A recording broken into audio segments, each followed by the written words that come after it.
Well, in ag news, new analysis shows U.S. farmers and ranchers are continuing to reduce per unit greenhouse gas emissions. Data from the Environmental Protection Agency and USDA shows that the agriculture sector accounts for less than 10% of total U.S. emissions. The EPA's U.S. inventory of greenhouse gas emission provides a first look at the 2018 U.S. emissions data incorporated into a new market intel report from the American Farm Bureau. This report finds that per unit methane emissions from livestock has declined since 1990 as livestock producers have increased productivity.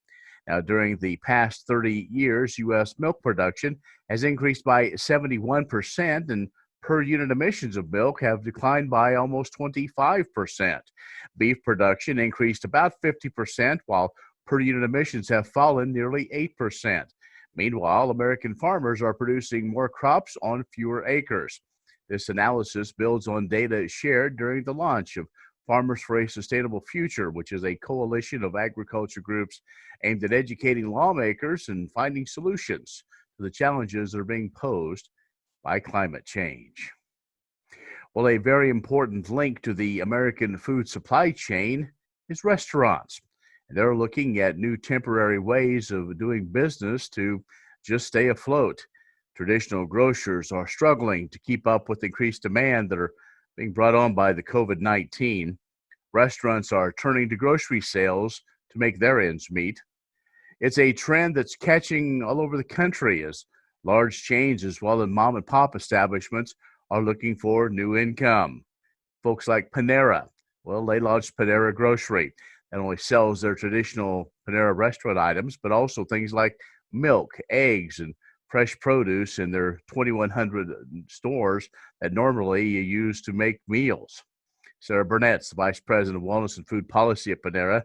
She says the decision to sell groceries is a reaction to the unprecedented crisis that the country is going through right now. Subway, as well, selling groceries at some of its stores, primarily in 5 states: California, Connecticut, Oregon, Tennessee, and Washington State. The National Restaurant Association says the industry has lost 3 million jobs and $25 billion in sales since the 1st of March. Spokesperson says 3% of restaurants are permanently closed. Another 11% will do so by the end of this month. And a study released recently estimates that the cattle industry losses as a result of the COVID-19 pandemic will reach $13.6 billion. This study, commissioned by NCBA and conducted by a team of industry leader agricultural economists led by Darrell Peel, who is a professor of agribusiness and extension livestock marketing specialist at Oklahoma State University. He did that, and they did that, to assist USDA in determining how to best allocate CARES Act relief funds to cattle producers.